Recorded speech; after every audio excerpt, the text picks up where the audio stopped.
It is the 8th of September, approximately 3:34 p.m. And yes, I did skip exercise 3. So I thought that I had simply mistook one of the exercises, but I mean, did, but I just didn't swap it out for one. I thought I did, but I did not. So exercise 3 of section 1.2 states use the generators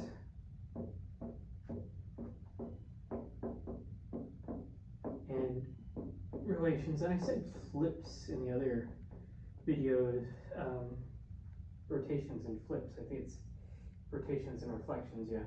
So anyway, exercise 3, use the generators and relations above, which were, the other 2 exercises, to show that every element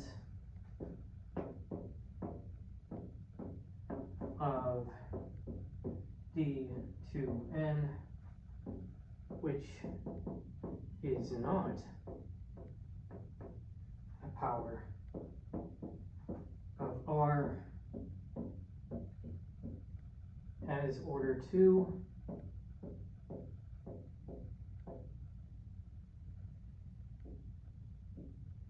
deduce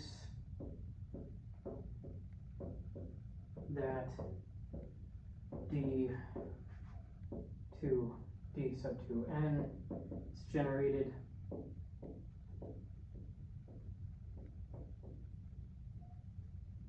by the 2 elements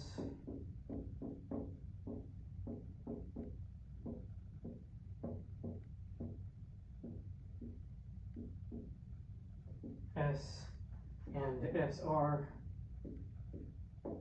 both of which have order 2.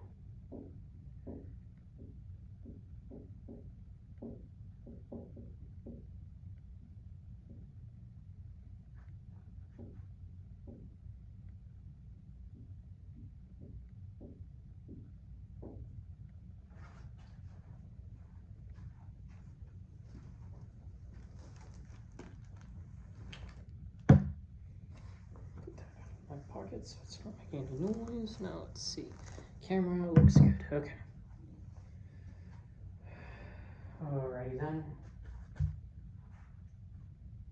Now intuitively how would we go about solving this? Well, every non-rotation in D sub 2n is a reflection, SR to the k. The braid relation, RS is equal to SR to the -1 implies R to the k times S is equal to S times R to the -k. And this makes, open parentheses, SR to the k, close parentheses, squared equal to 1, since R is equal to S, open parentheses, SR, close parentheses, the pair SR generates all rotations and hence the whole group. But how do we look at this more rigorously, right?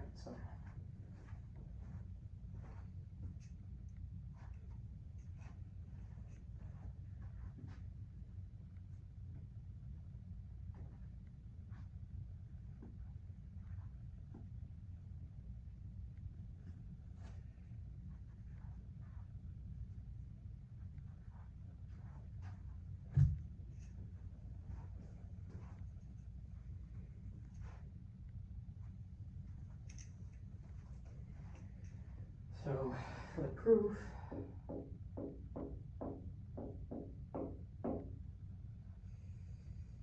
step 1, normal form in D sub 2n, which is generated by RS, with Rn equal to S squared, which is equal to 1. Rs is equal to SR to the -1. Each element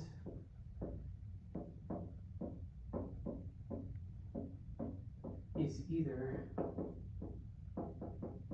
either a rotation, r to the L, or a reflection,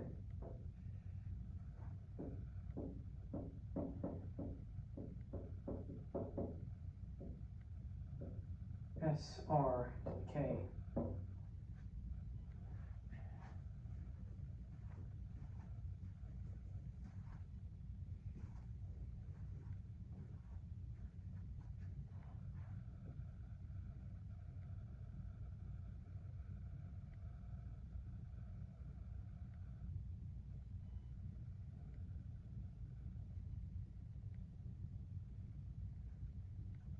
Thus, a non-rotation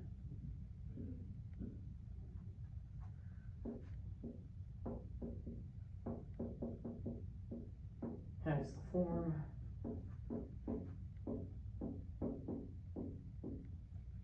SR to the K.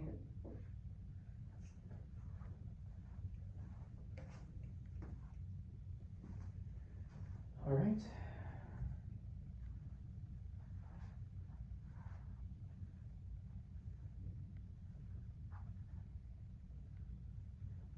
Let's go on to step 2. Step 2, we want to show that every reflection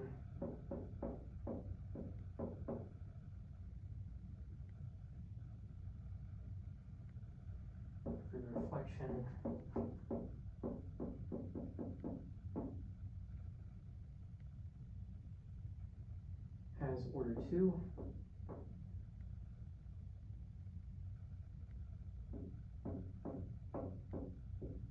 So you can kind of see where we're going with this, right? So every element of D sub 2n, which is not power of R, has order 2. So what are those things which are not of power R? Well, those things are reflections. And so we saw their form, and now we're trying to show that they have order 2. So from Rs is equal to SR to the negative 1, by induction, we get R K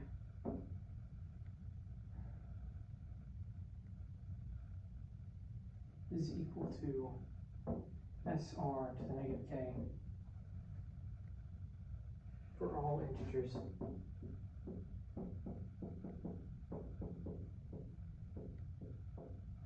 Okay. I believe this was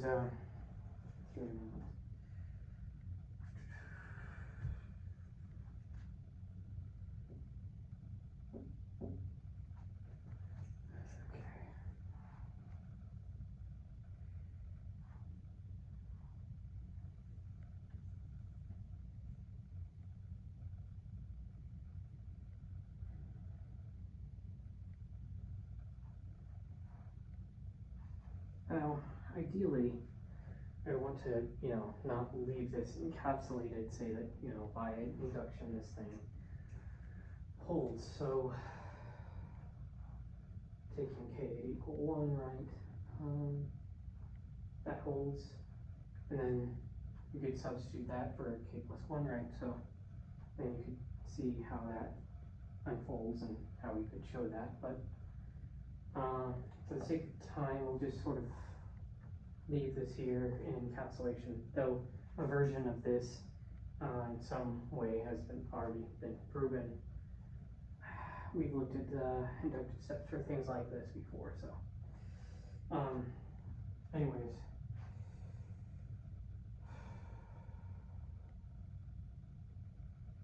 for all integers K, so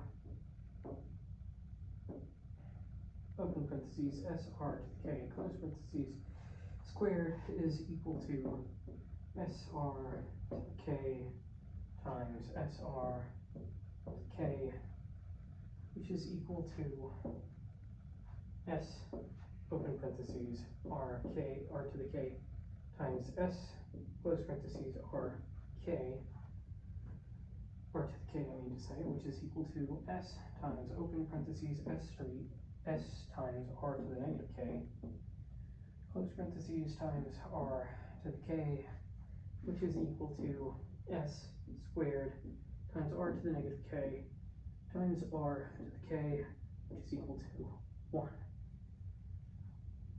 So, therefore, every element not a power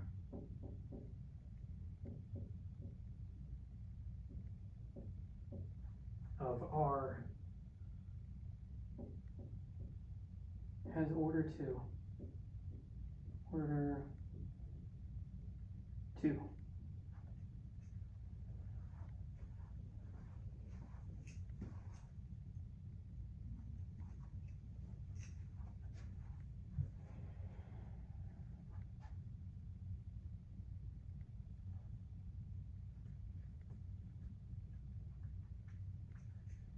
By definition of the order of an element, as you can see here. So, let's see, what else? So we want to show that D sub 2n is generated by S and SR, right? So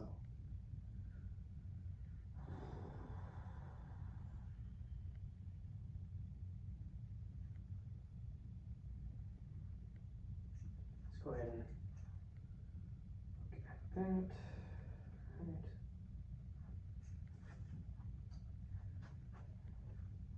Right. Whoops.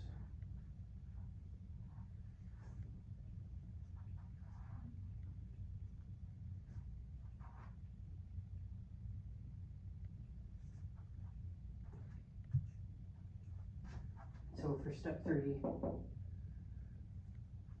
we want to be able to say D sub 2n is generated. That's what we're supposed to deduce. It's generated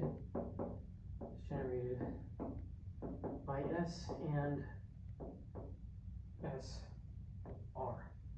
So first, R is equal to S open parentheses, SR close parentheses. So R is within the group generated by S or SR. And so the group generated by R is a subset of the group generated by S and SR.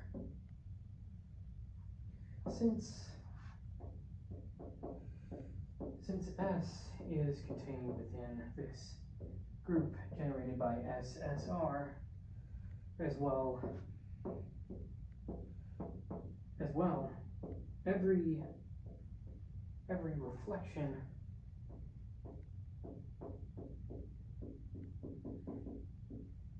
S R to the k is equal to S times R to the k also lies in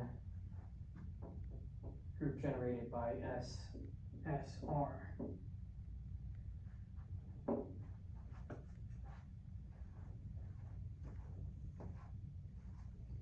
Therefore,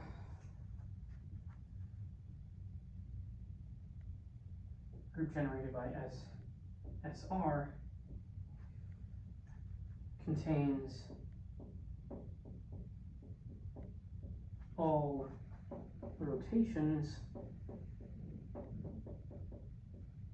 and all reflections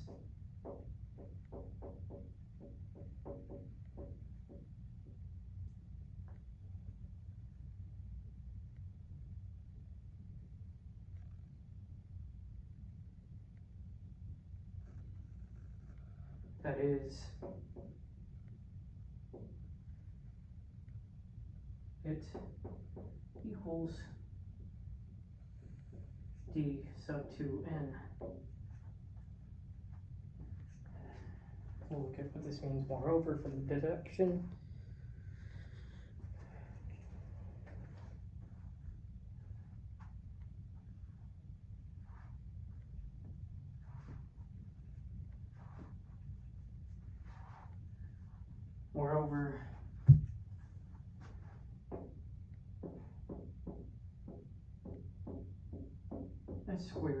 is equal to open parentheses SR, so close parentheses squared, which is equal to 1 by step 2.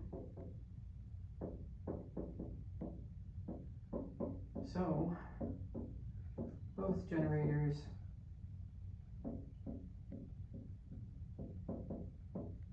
have order 2,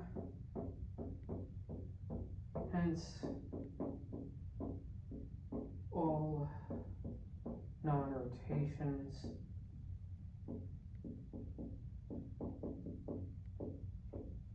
have order 2.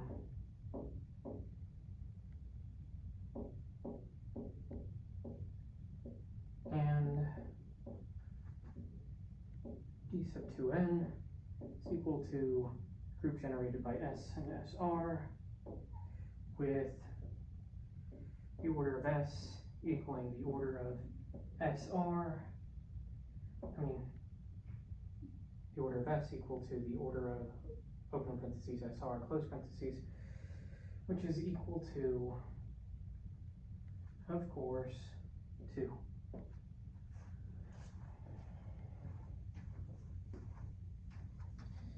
So that completes exercise 3. Now we can pick up where we left off with, so let's go back and rewrite those, right? 4, 5, 6, 7, 8, 9, 10. So we were on 10, it appears. Yes, because on 9, we dealt with the rigid motions in R3 of a tetrahedron. So for 10, we have something a bit different.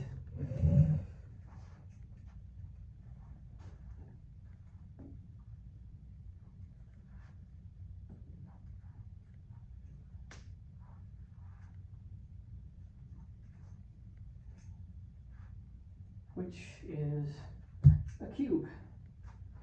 So for exercise 10,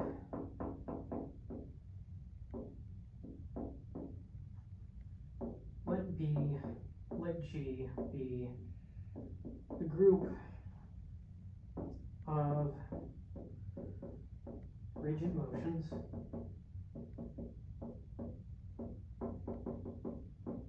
in R3 of a cube. Show that the order of G is equal to 24. Now, intuitively, how would we go about looking at this? Well, a rotation is determined by the images of an ordered adjacent pair of vertices. 8 choices for the first vertex's image and 1 chosen, leaving 3 choices for an adjacent second, right? So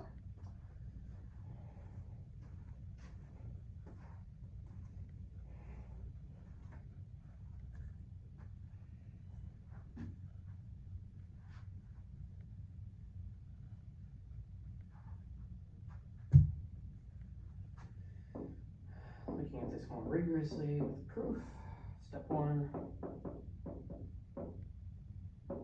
choose the image of one vertex. So label the 8 vertices.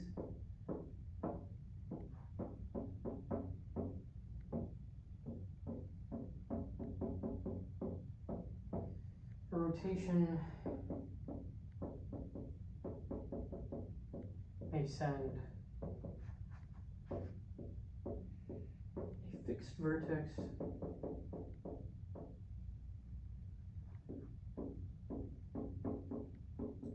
say 1 to any of the 8 vertices.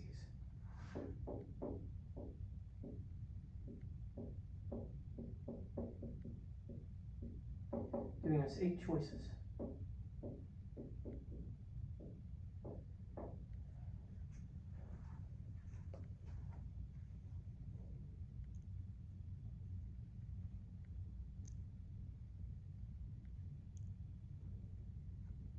All right.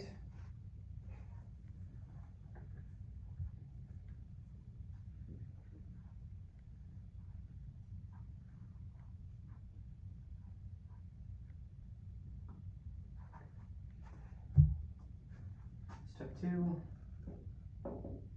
choose the image of an adjacent vertex. So each cube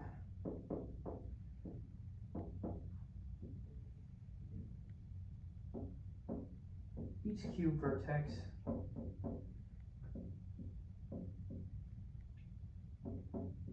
has exactly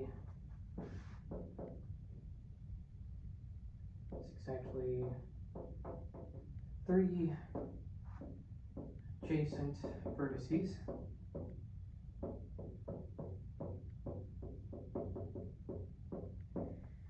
After fixing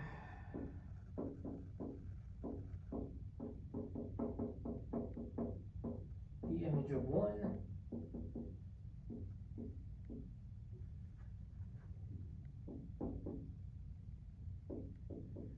the image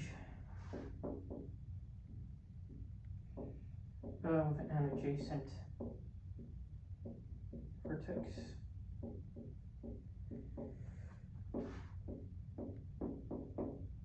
say 2 must be 1 of the 3 neighbors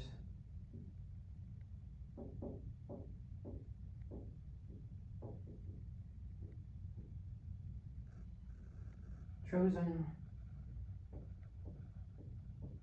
image of 1, which leaves us 3 choices.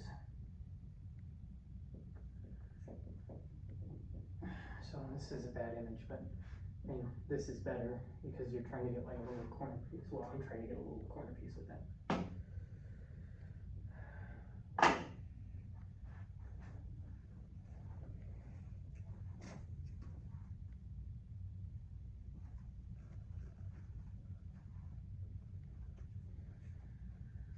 All right.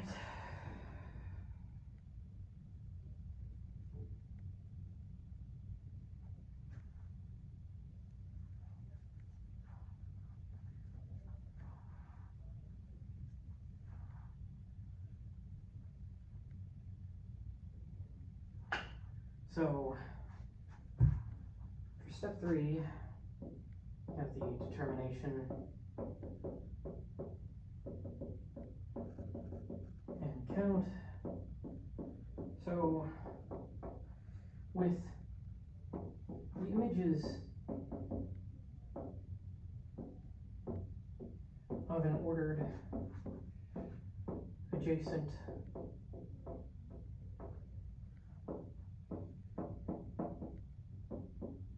pair fixed.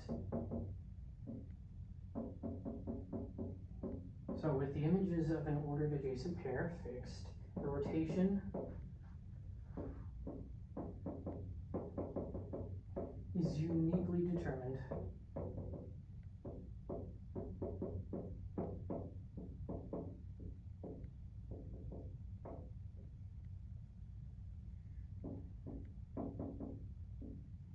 via the rigidity of the cube. Hence, oops, shouldn't be there. Hence, the number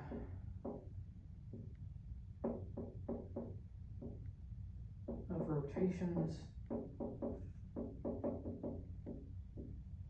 is 8 times 3, which is equal to 24. So, therefore, the order of G is equal to 24. QED.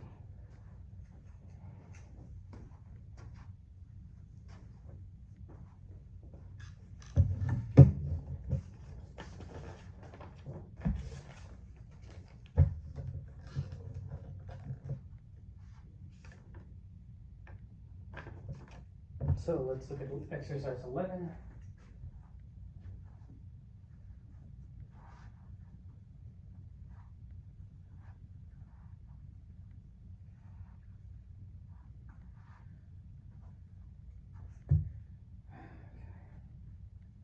So for exercise 11, we are given, we have that let G be the group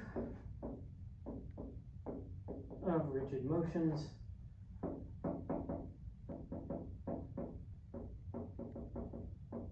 in R3 of an octahedron.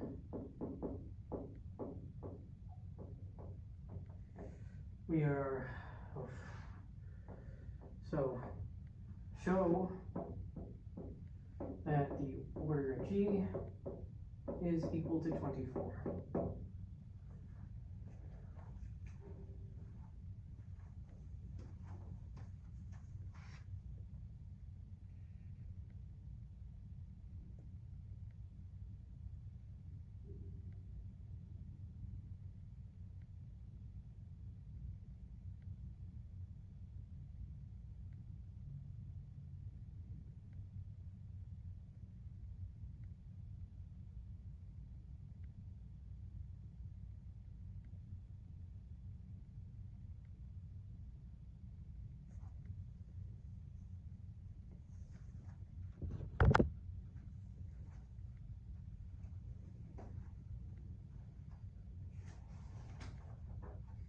So let's think about this intuitively.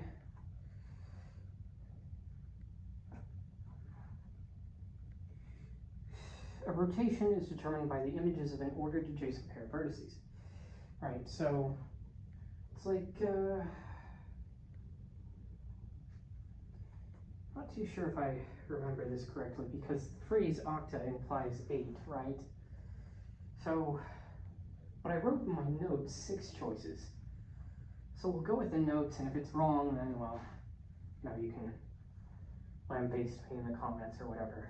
But, so rotation is determined by the images of an ordered adjacent pair of vertices. 6 choices for the first vertex's image, and once chosen 4 choices for an adjacent second. So, you know, we do this in the same way that we did the previous one. We'll get that real quick.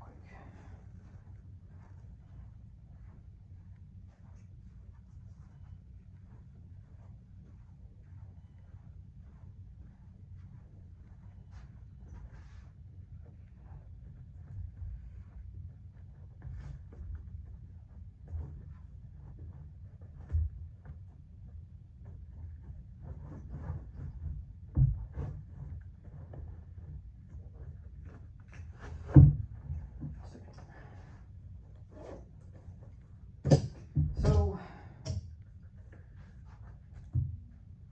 let's go about and try and prove this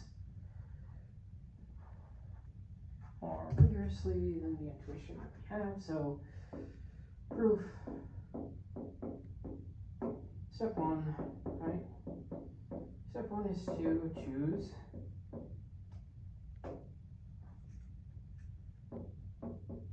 the image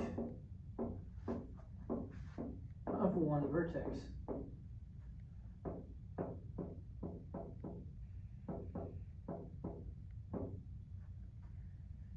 An octahedron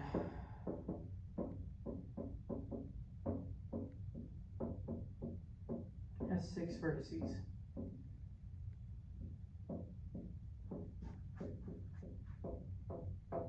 A rotation may send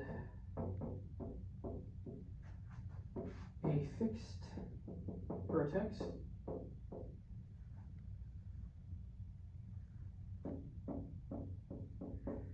to any of the 6 vertices. So we've got 6 choices.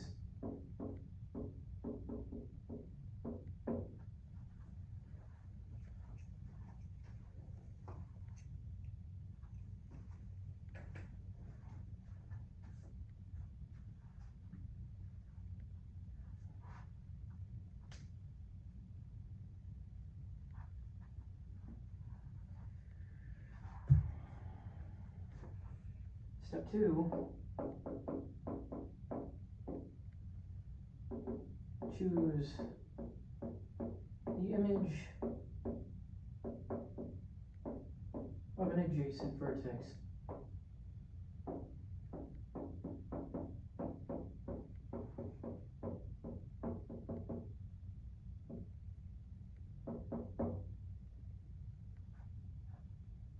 So each octahedron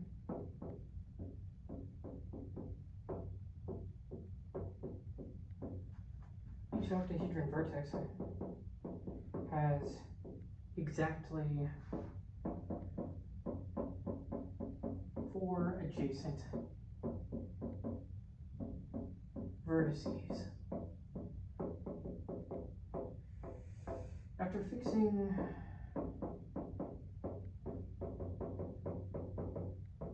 the image of the first vertex,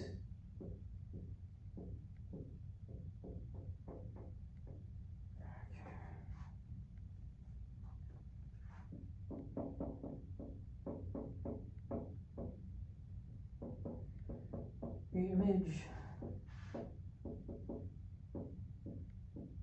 of an adjacent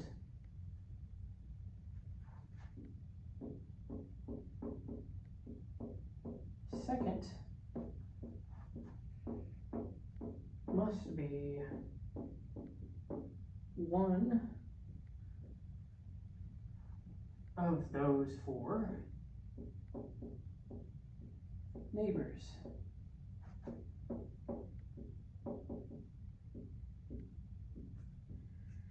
Four choices.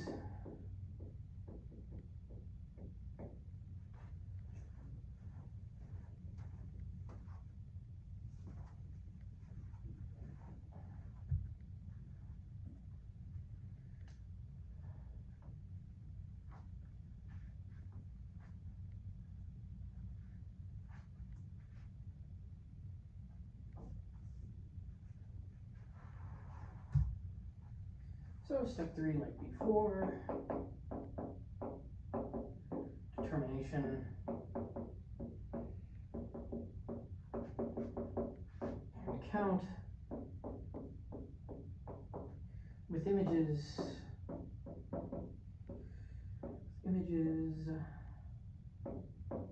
of an ordered adjacent pair fixed. The rotation is uniquely determined via rigid motion, right? So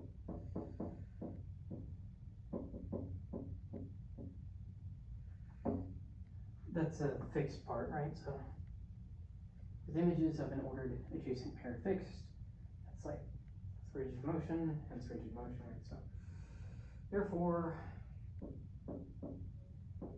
the order of G is equal to 6 times 4, which is equal to 24. So the rotation group of the octahedron, yes.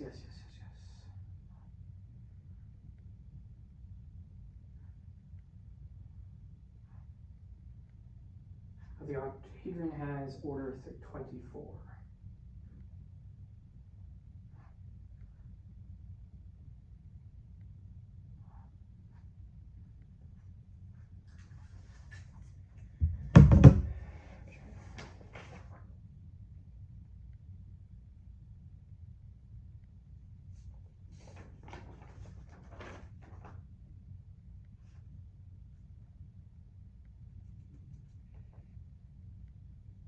These are rigid motions. So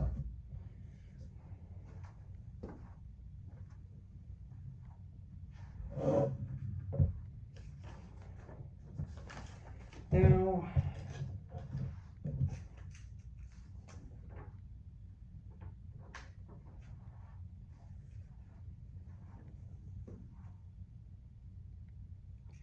for exercise 12, similar problem.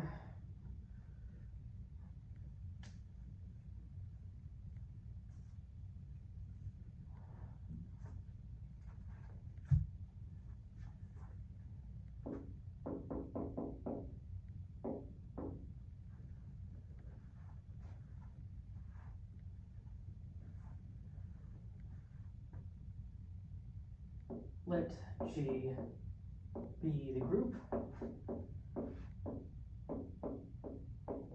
of rigid motions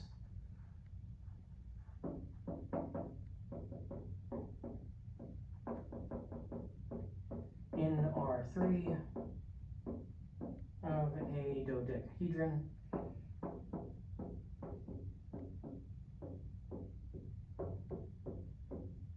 show that the order of G is equal to 60.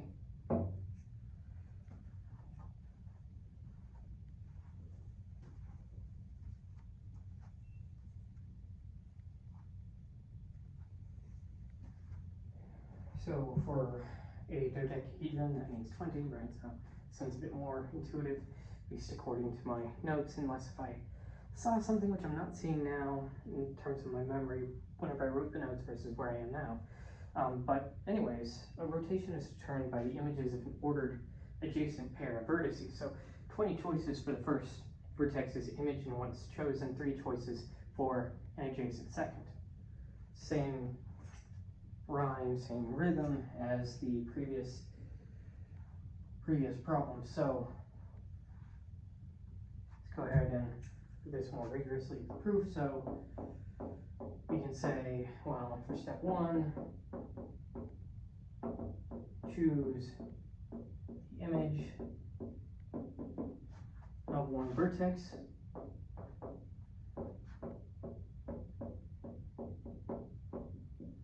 A dodecahedron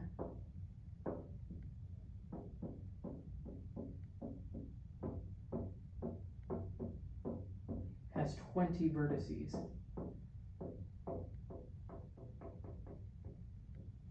Dodeca, 20. Right, so two 10s, 20. A rotation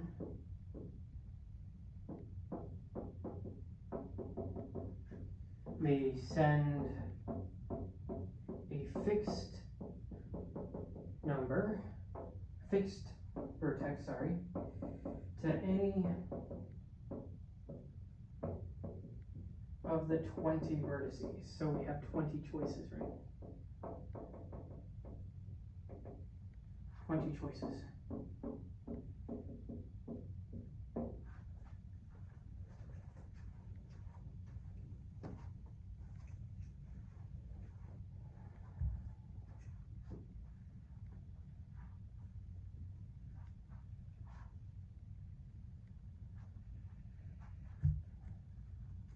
Step 2, as usual, choose the image of an adjacent vertex. Each vertex has exactly what? Vertex has exactly 3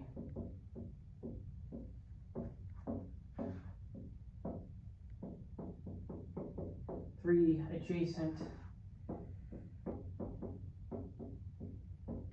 neighboring vertices.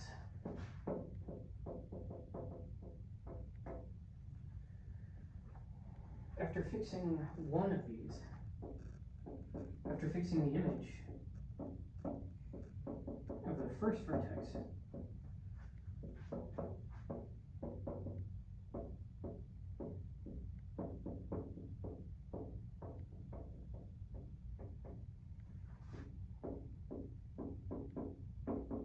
the image of the second, the image of the adjacent second,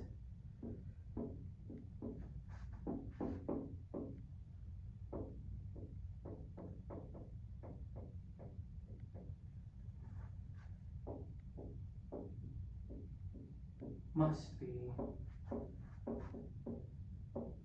one of those 3 neighbors.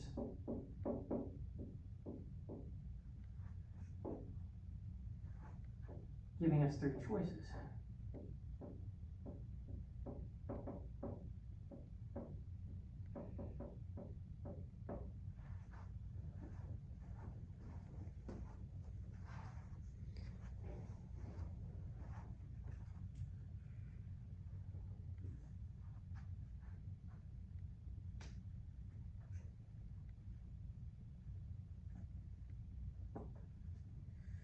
So, okay.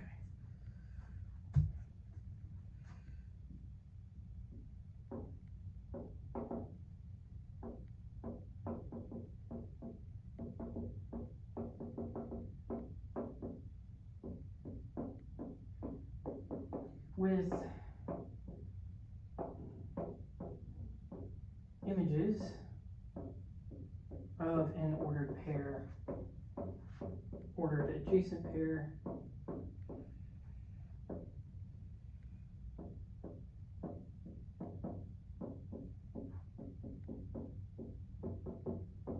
fixed, the rotation is uniquely determined.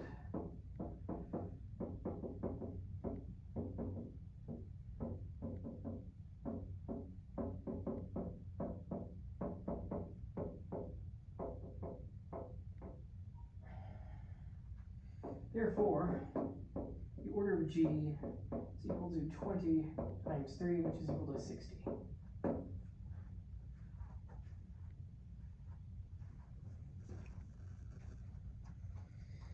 Okay. Let's move on to exercise 13.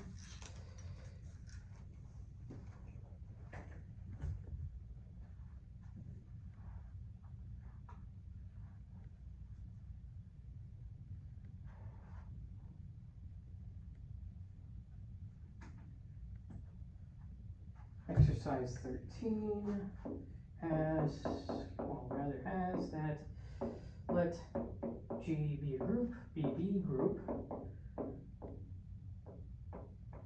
of rigid motions in R3 of an icosahedron.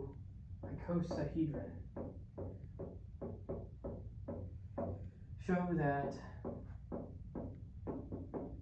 that the order of G is equal to 60.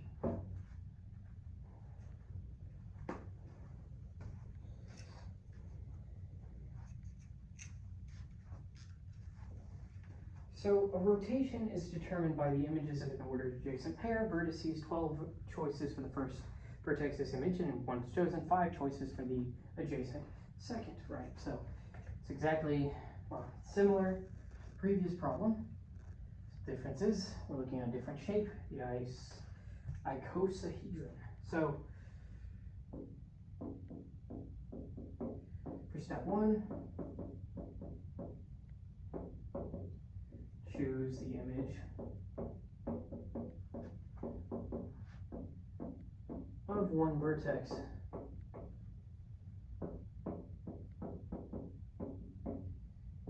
Each vertex has exactly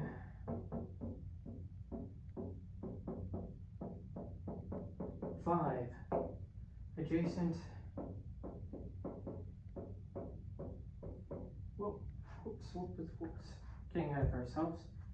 It's exactly, well,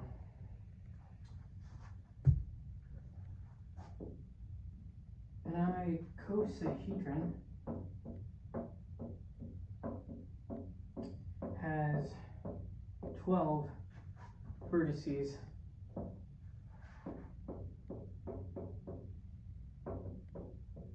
A rotation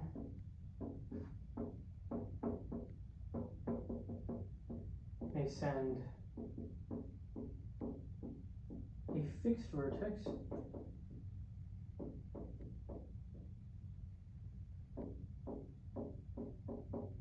to any of the 12 vertices. So we have 12 choices there.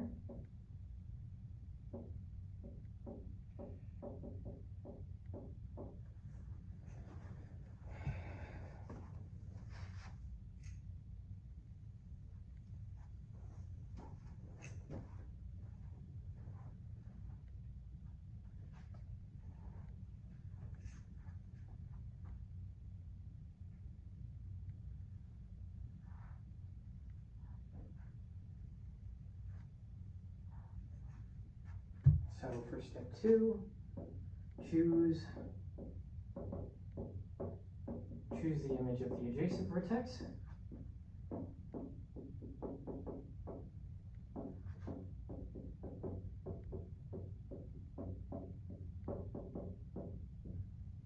Each vertex, there we go,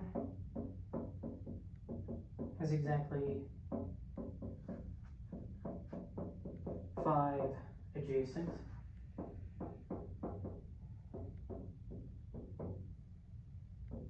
neighboring vertices.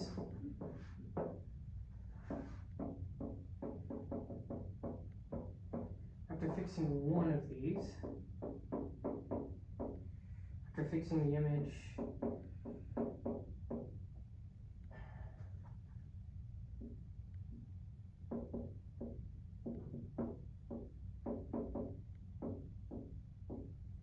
of the first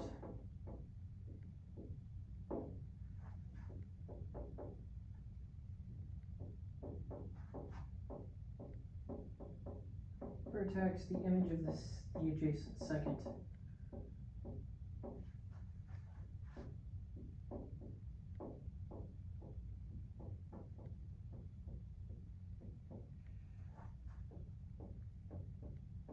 must be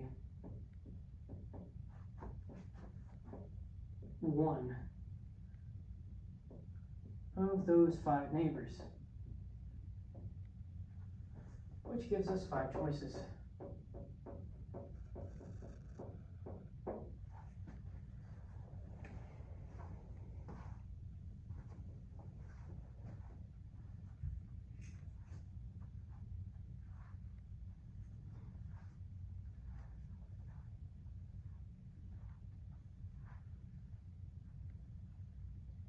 So, on to step 3, determination and count.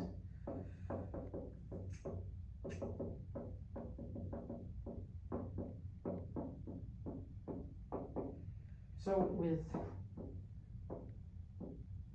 the images of an ordered adjacent pair fixed,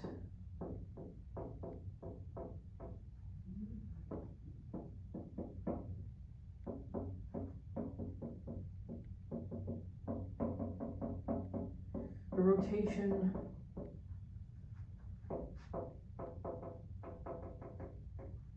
is uniquely determined.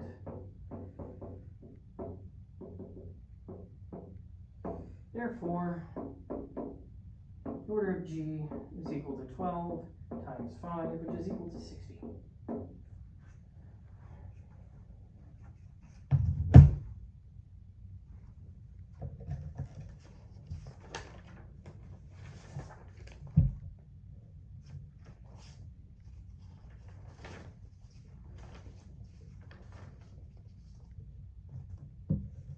All right, on to exercise 14, and this one's different.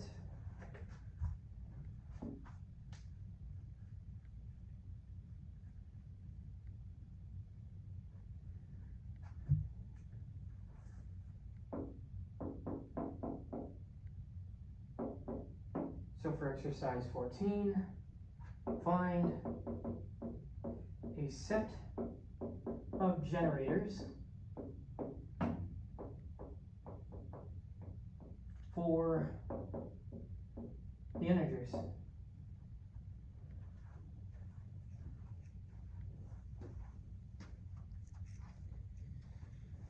So intuitively, viewing the integers under addition, it's a cyclic group. One element suffices. Repeatedly add 1 or subtract 1 to reach any integer.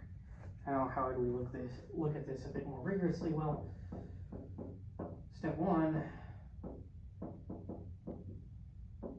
just want to show, right, we only really need 1 step, so this is the case. Now, subgroup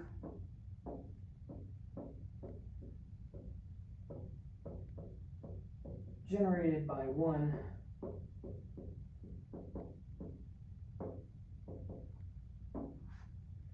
addition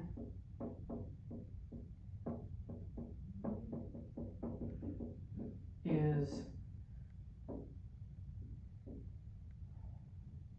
equal to a set containing k times 1 such that k is an integer which is equal to the set of k integers which is equal to the integers.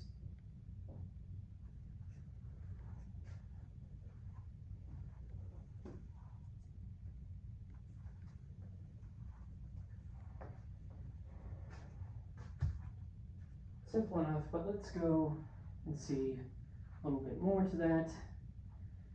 There's a little bit more to be said about that, even though, you know, which is that deed for n greater than or equal to 0, n is equal to 1 plus all the way over to 1 n times, and for n less than 0, n is equal to -1 plus all the way up to plus -1 absolute order of n times,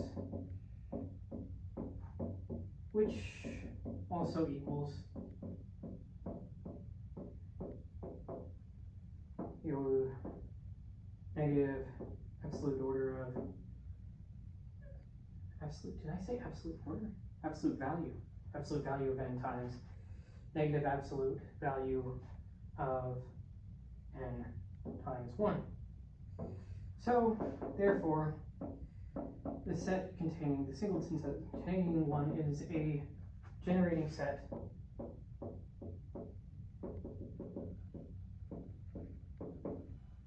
for C, equivalently for the integers, equivalently set containing -1 also generates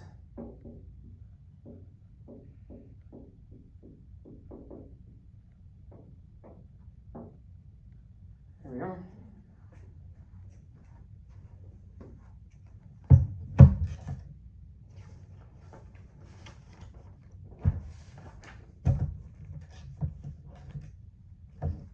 On to exercise 15.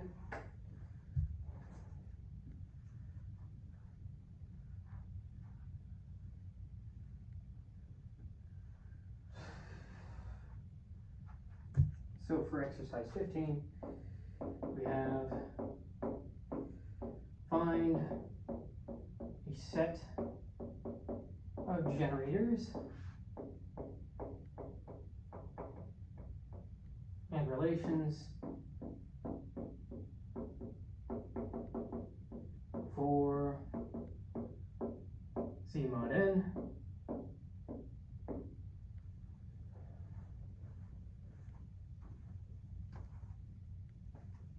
So as in the previous exercise, the class 1 bar generates additively. The single relation is n 1 bar is equal to 0 bar. So how do we say this more rigorously? Well,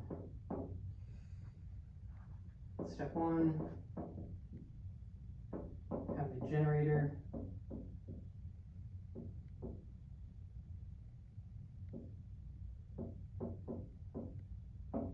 so every element is a residue class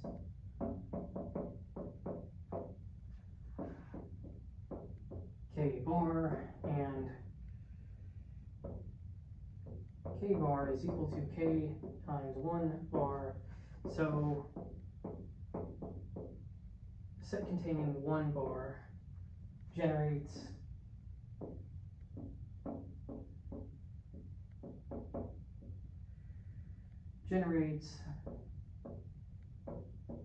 the integers mod n.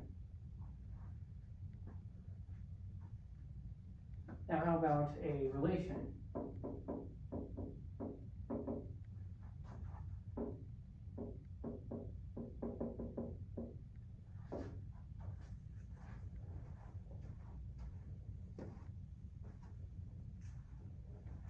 So, oops.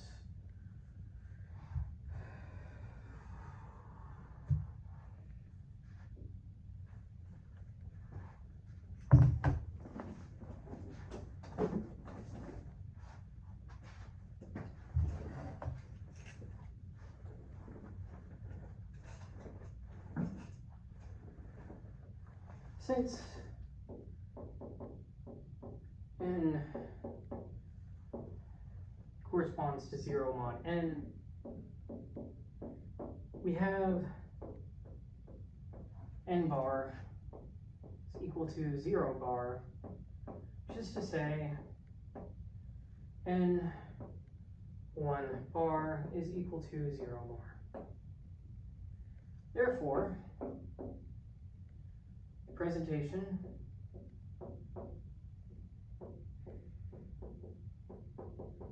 group and relation of the integers mod n is generated by 1 bar relation n 1 bar is equal to 0 bar.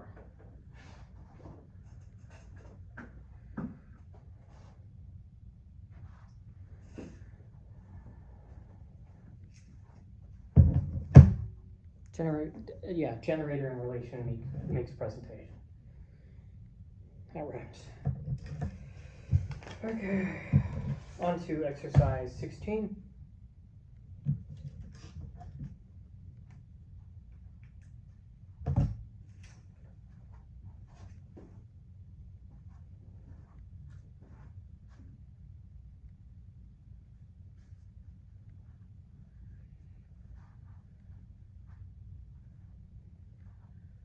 So, let's see. For exercise 16,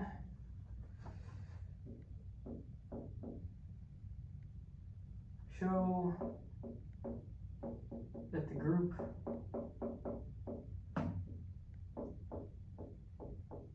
generated by x1 and y1 such that x of 1 squared is equal to y sub 1 squared is equal to, open parentheses, x sub 1 times y sub 1, close parentheses, squared is equal to 1.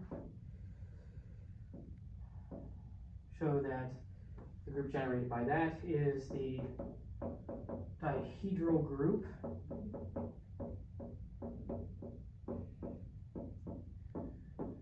D sub 4, where x sub 1 may be replaced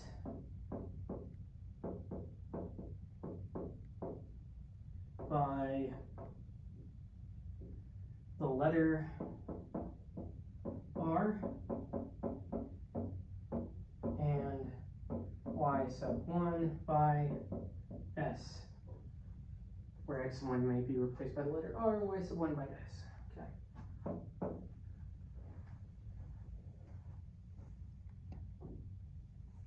So, intuitively, in D sub 4, we have that it's generated by rs such that r squared is equal to s squared, which is equal to 1. And we have the case that rs is equal to sr to the negative 1. But r squared is equal to 1 gives r is equal to r to the negative 1. So rs is equal to sr in that case.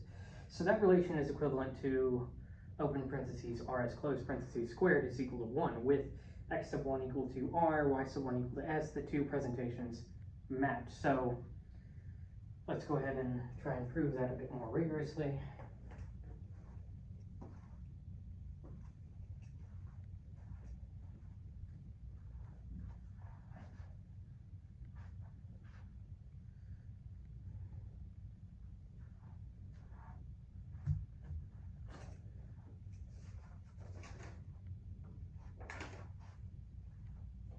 So let's see, proof. Step 1, from From the dihedral presentation,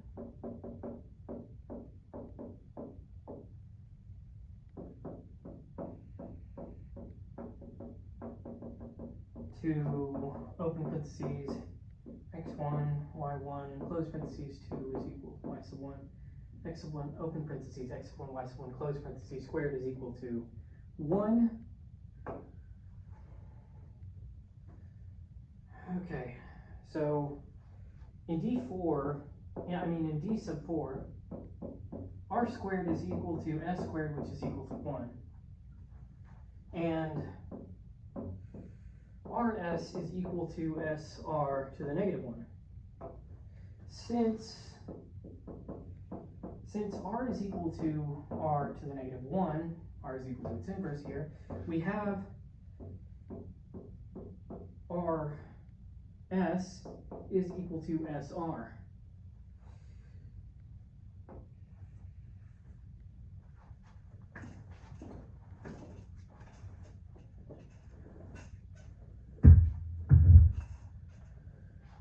So let's let x sub 1 equal r and y sub 1 equal s.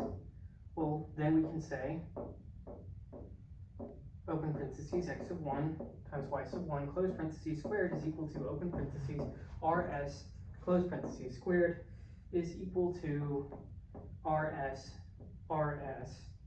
which is equal to r squared, s squared, which is equal to 1.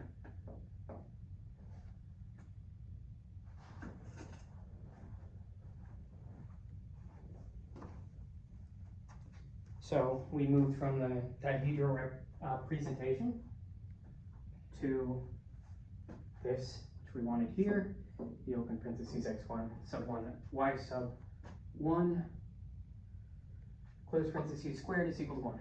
Very good. Now let's move on to step 2.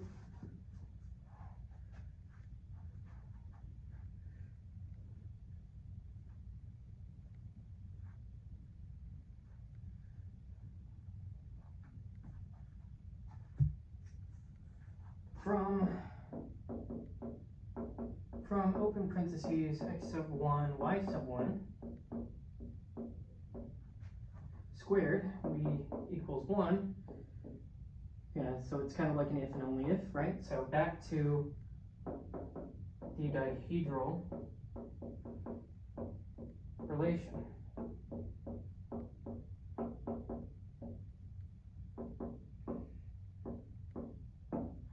So assume x sub 1 squared is equal to y sub 1 squared, which is equal to 1. Equal to 1. And that open parentheses x sub 1, y sub 1, close parentheses squared is equal to 1. 1. That doesn't look right, okay. That is x sub 1, y sub 1 times x sub 1, y sub 1, x sub 1 times y sub 1 times x sub 1 times y sub 1, right? So that's equal to 1. Set r equal to x sub 1 and s equal to y sub 1. Well, then r times s times r times s is equal to 1.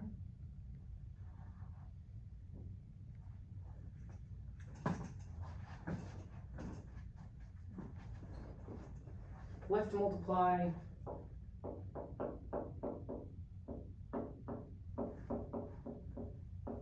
by r and right multiply, just like earlier, multiply by s what you've got is r times open parentheses r s, close parentheses s is equal to open parentheses r, close parentheses, open parentheses s. And what this implies is rs is equal to sr.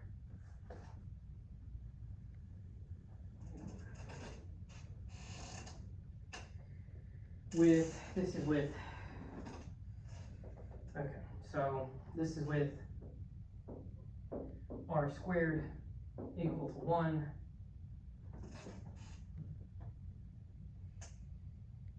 We have r is equal to its inverse, or to the -1, so rs is equal to sr to the -1.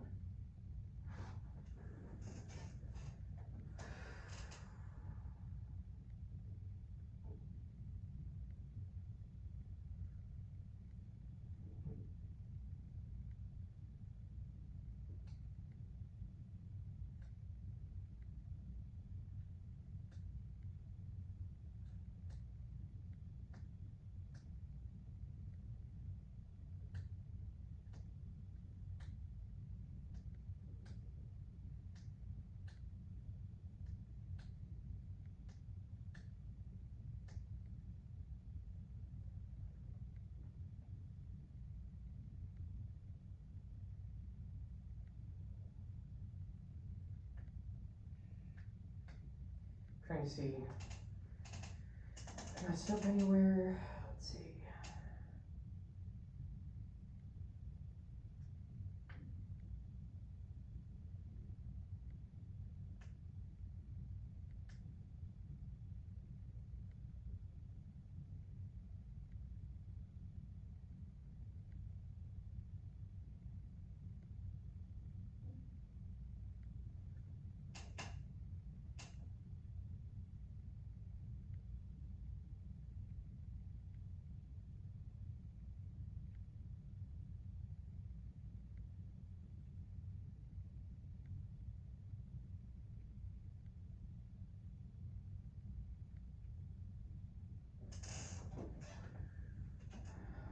S right multiplied by s, left multiplied by r. What's this? Which is equal to rs, which is equal to sr. We have r is equal. So we have here the dihedral, yeah, 1 second. I need to, because I'm not sure about this. I just need to think about that a little bit more and see where exactly to, okay, so.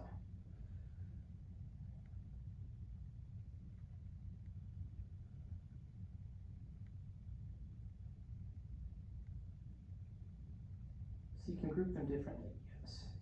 How does that imply SR? How does that imply SR? R squared, that'd be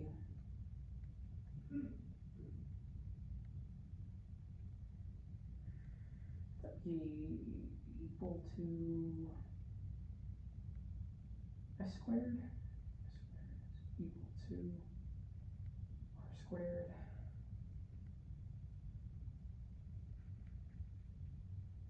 R is equal to its inverse.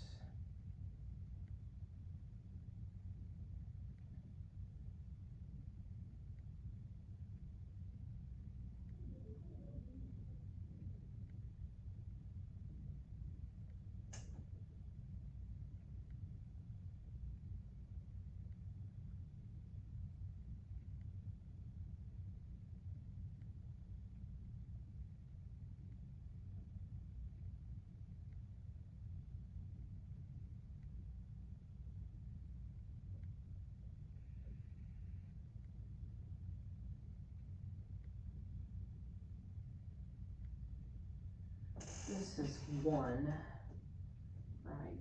So, okay.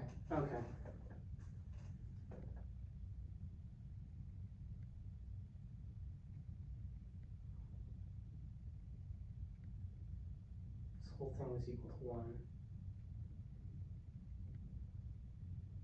multiply right, that,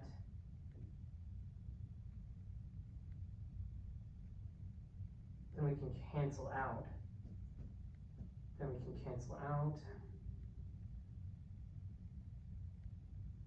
Because that is equal to 1.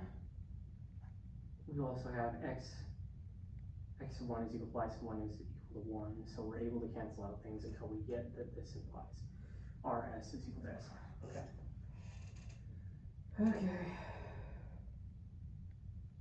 So I think that holds. Let me know if it doesn't. But with r squared equal to 1, we have r is equal to r to the negative 1. So rs is equal to sr to the negative 1, which is the dihedral grade relation that we've seen time and time again from the very beginning. Though not exactly always dihedral. This time it is. Or maybe it was. It's just not revealed until now. Okay, so yes, let's move on to concluding this, ending this, terminating this proof.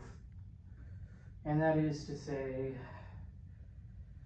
last part, which is that together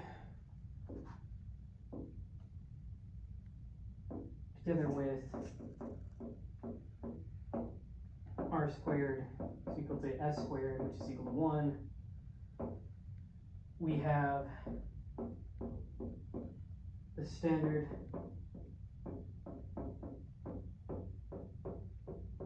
presentation of d sub 4. Therefore, the group which is generated by x sub 1, y sub 1, such that x sub 1 squared is equal to y sub 1 squared is equal to, open parentheses, x sub 1, y sub 1, close parentheses, squared is equal to 1. Well, that group is generated by that is equal to the dihedral group d sub 4.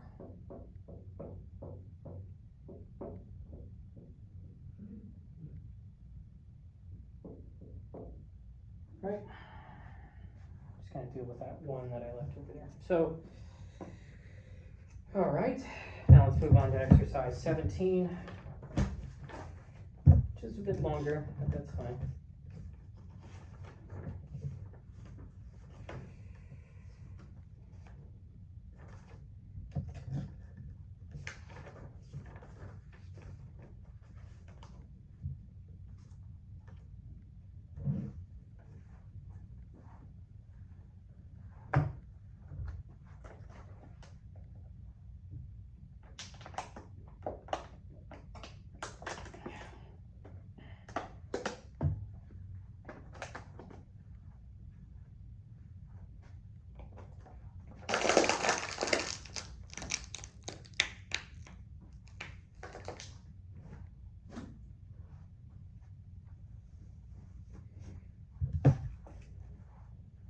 So for exercise 17,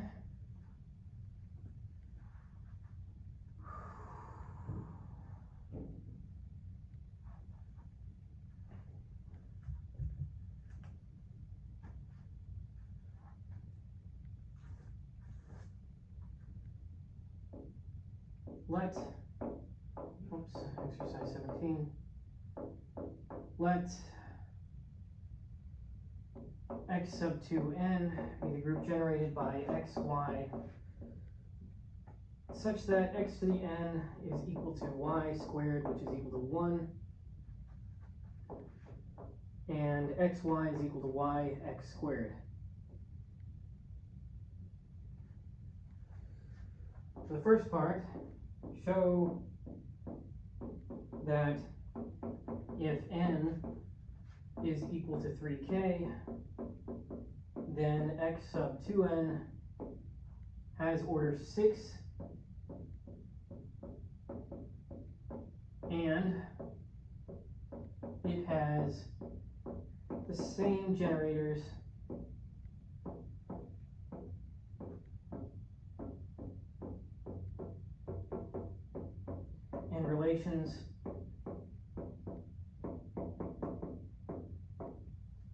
as d sub 6 when x is replaced by r and y by s. And the second part, show that if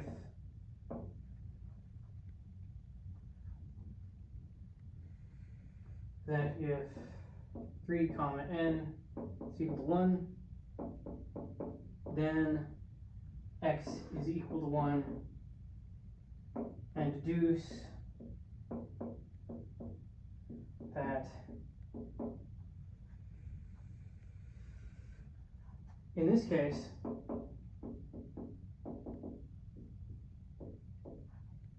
the order of x sub 2n is equal to 2.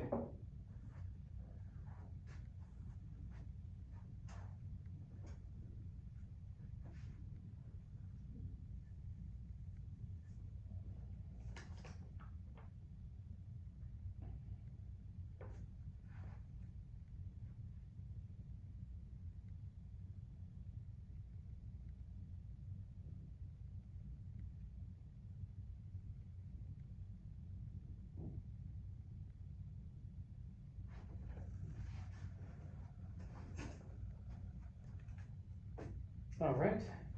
So intuitively, from the relations, one can force the hidden identity x is equal to x to the 4 to the power of 4. Hence, x cubed is equal to 1. When 3 divides n, this gives r cubed is equal to 1 with r equal to x, and the braid becomes rs is equal to sr to the negative 1, since r squared is equal to r to the negative 1 here. So that is the d sub 6 relations.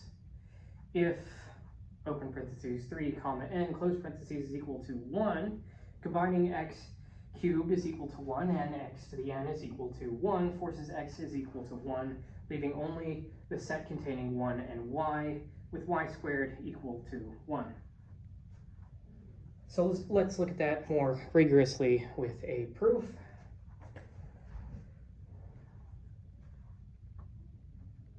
Not forgetting that we have 2 parts.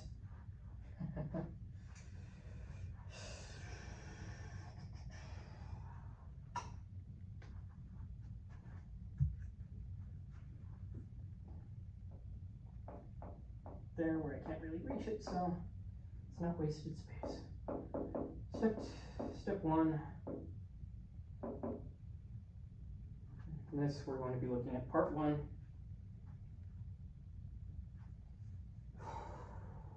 So derive x cubed is equal to 1 from the presentation.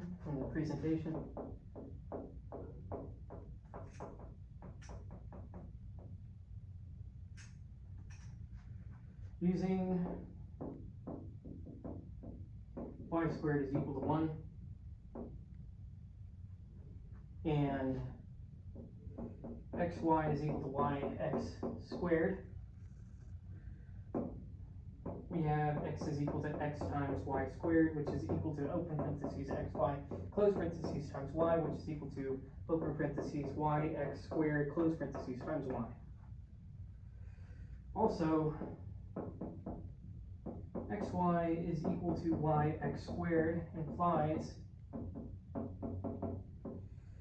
yxy is equal to x squared.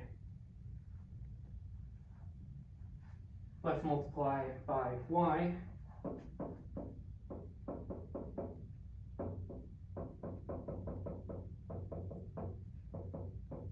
And use y squared is equal to 1. Hence,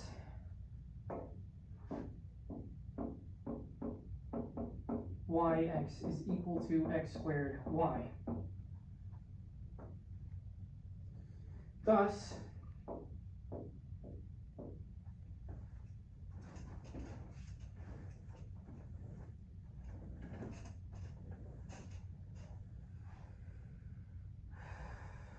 So let's see here.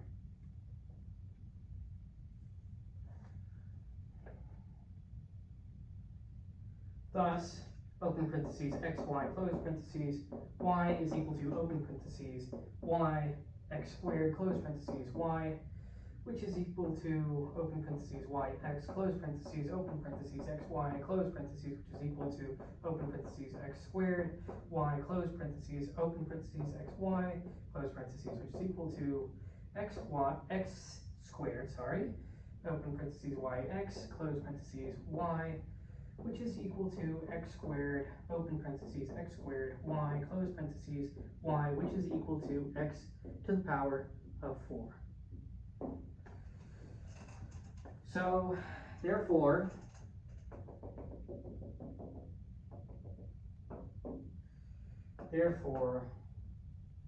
x is equal to x to the power 4, and by cancellation,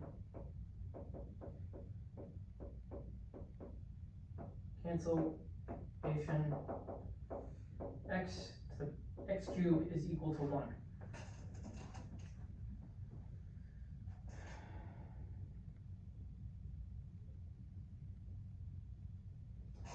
Right, so we have that set up.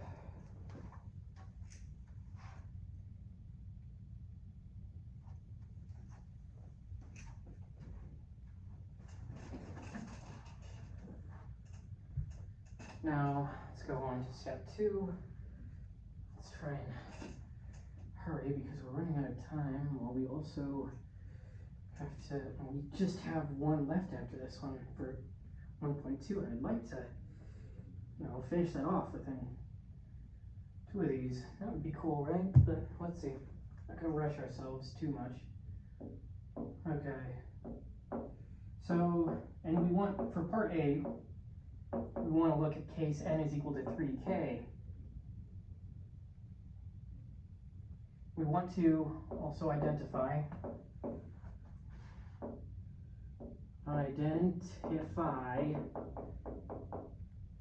x2n as being equal to 6. So let's set r equal to x and s equal to y. From step 1, r cubed is equal to 1, and from the presentation, oh boy, this thing's running out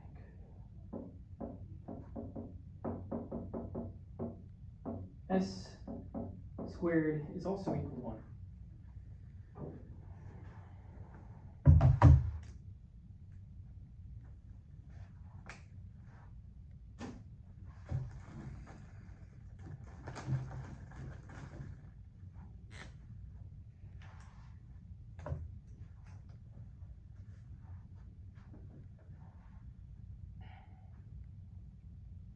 Moreover, oh my gosh, that's so much better. Moreover, xy is equal to yx squared. Well, that becomes rs is equal to sr squared, which is equal to sr to the negative 1. And this is because, well, since r cubed is equal to 1, we have that r squared is equal to r to the negative 1. Right, so hence rs satisfied r cubed is equal to s squared, which is equal to 1. And rs is equal to sr to the negative 1. The defining relations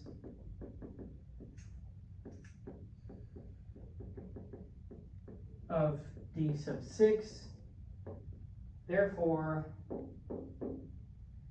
x sub 2n is equal to d sub 6, and the order of x sub to n is equal to 6. Okay.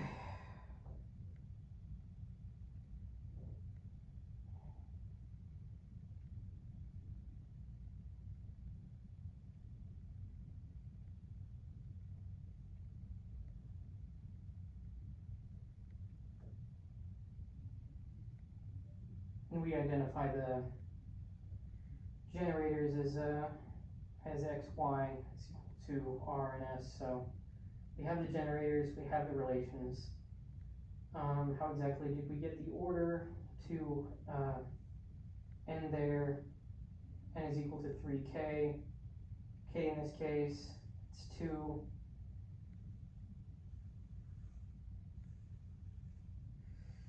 Is it? Let's see. How did we get that? How did we get that? Well, let's think about this a bit more thoroughly.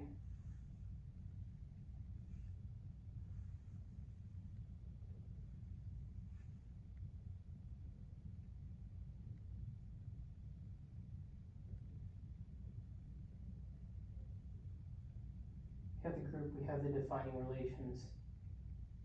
That equals d sub 6. D sub 6 is of order 6. Therefore, the order of x sub 2n must then be 6, I think is a way of putting it. There's a more thorough way of showing that, but for now we just have the generators and relations are exactly the same as d6, so we can say that the order of that is, the order of these two things are equal, I think. Correct me if I'm wrong. Okay.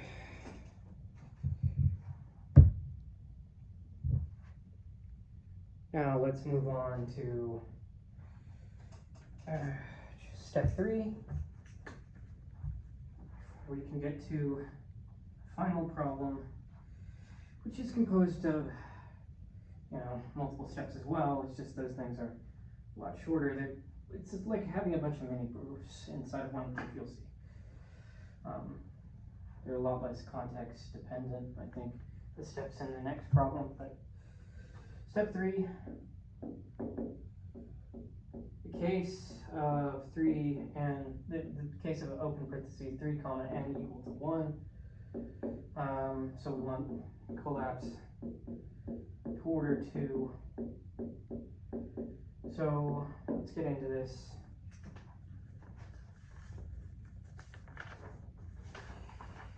So from step 1, which we did as the setup for this step, from step 1 and the other step, of course, and x to the n is equal to 1, we have x cubed is equal to x to the n, which is equal to 1.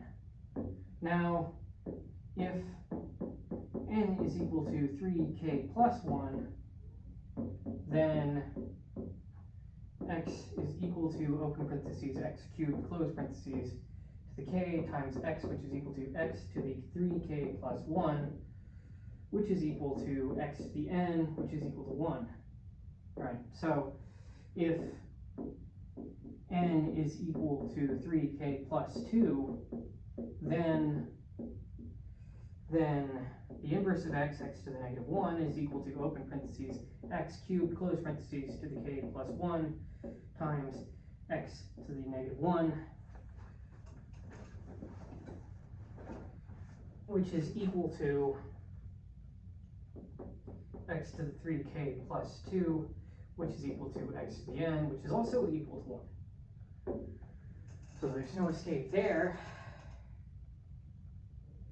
Therefore, x sub 2n is equal to the set containing 1 and y with y squared equal to 1,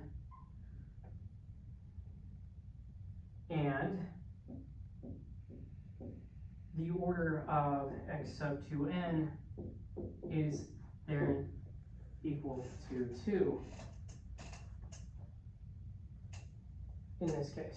So let's look at, and this together proves parts A and B, the second and first parts of this one. So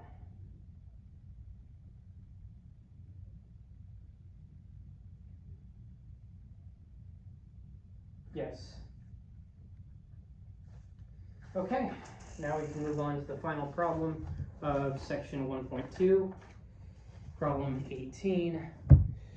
Oh my goodness, we are running low on time. Okay, so let's try and knock this out real quick, because I'm just gonna kind of stand up and then I'll say each of the individual parts. Won't do too many camera checks, but it's a risk I'm willing to take. So let's put this here so that way I can quickly draw it from scabbard, right? The eraser is my sword. I don't know about that, but pretty well. So for exercise 18, let y equal the group generated by uv such that u to the power 4 is equal to v to the power 3, which is equal to 1. And we have uv is equal to v squared, u squared, the group generated by that. And for this has multiple parts. We have to show that v squared is equal to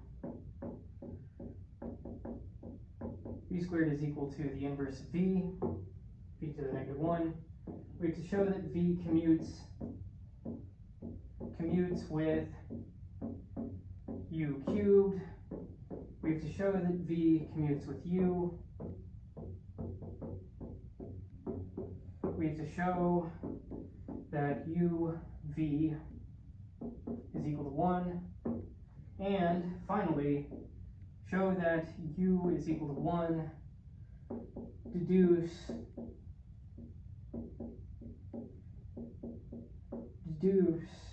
v is equal to 1, and conclude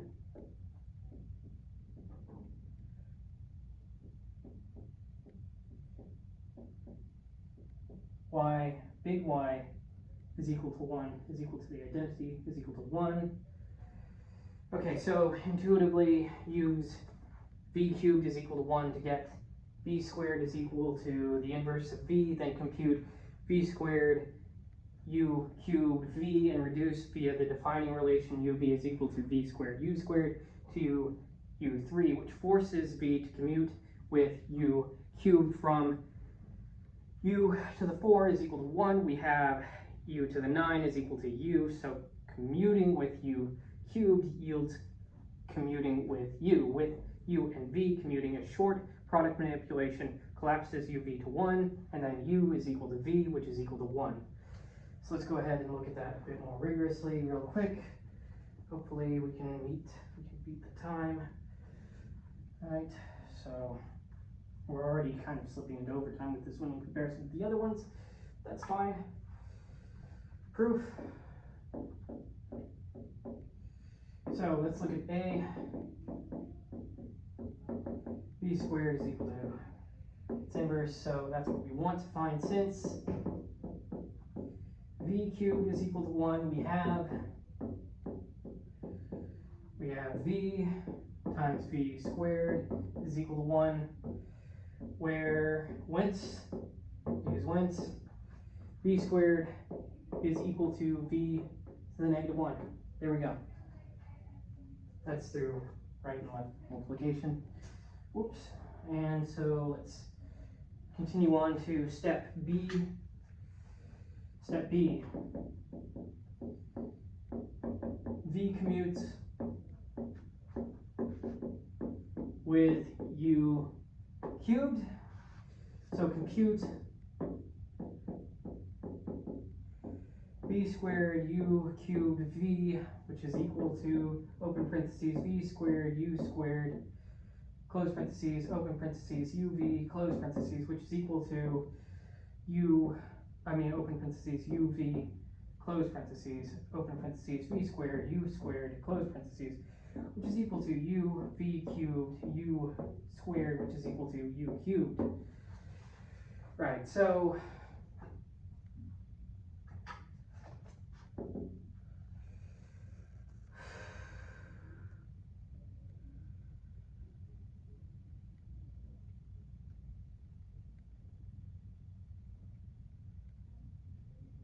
is equal to u. Using u v is equal to v squared u squared twice, and this is comma, this goes here.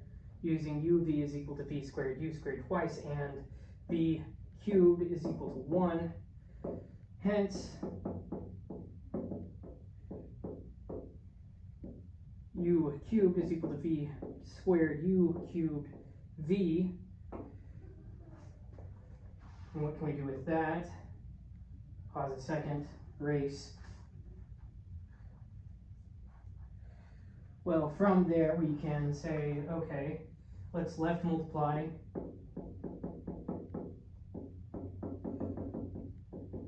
by v.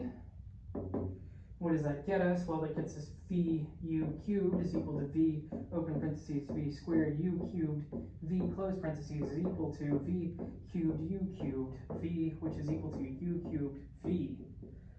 Right, so v commutes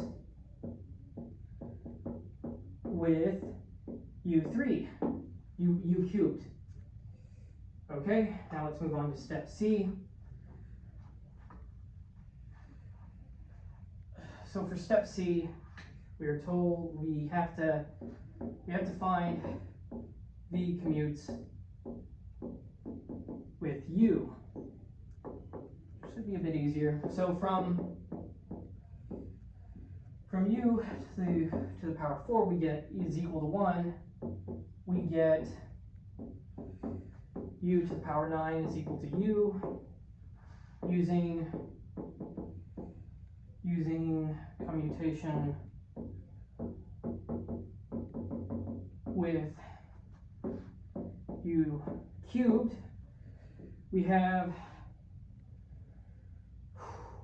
uv is equal to u to the 9 v, which is equal to u 6 times u to the 3 times v, which is equal to u to the 6 times v, times u to the 3, which is equal to u to the 3 times v times u to the 6, which is equal to v times u to the 9. Come on, be a u, which is equal to v u. Thus, uv is equal to v u, and v commutes with u. So, let's move on to part D.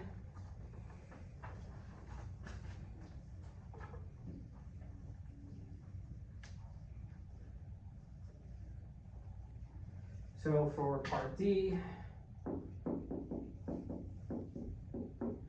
we want uv to equal to 1. So since u and v commute, we have that uv is equal to uv, well, open parentheses uv, close parentheses, open parentheses, u to the power 4 times v to the power 3. That is equal to u to the 5, u to the 5, yeah, u to 5 times v to 4, which is equal to u squared times u cubed times v squared times v squared, which is equal to open parentheses v squared times u squared, close parentheses, open parentheses u cubed v squared, close parentheses, which is equal to open parentheses uv, close parentheses, open parentheses u cubed v squared, which is equal to u to the 4th, u to the power 4 times v cubed, which is equal to 1. Using uv is equal to v squared u squared, and again u to the 4th to the power 4, is equal to v cubed, which is equal to 1. All right, so therein uv is equal to 1. Now let's go on to the final part, finish up the exercises for section 1.2. Step E,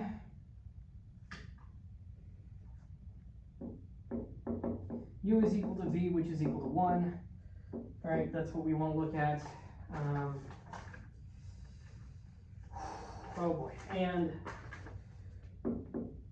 y is trivial. Y is trivial means y is equal to 1, right? So that's what we want to look at. It's actually 2 parts in 1, which is diabolical, but from u to the power 4 times b cubed is equal to 1, and step D, 1 is equal to u to the power 4 times v cubed, which is equal to u cubed times open parentheses uv close parentheses times v squared, which is equal to u cubed times v squared, which is equal to u squared times open parentheses uv close parentheses v, which is equal to u squared times v, which is equal to u times open parentheses uv close parentheses, which is equal to u. So u equals 1. It's u equals no, u is me. No, I is you. No, that's a terrible, that's such a big joke. So u is equal to 1. Then v is equal to u v, which is equal to 1. Hence, y is equal to singleton set containing 1. Both of these are 1, and they're the only elements that y has, right? So the only generators that y has, and so, well, y is defined to be multiplicative. Well, it's generated by that, and the only 2 things we found here are 1, and all of its relations are 1, so it's like, well, y is equal to the singleton set containing 1. So all parts A through E are proved, including all of the exercises that we needed for 1.2. That is it.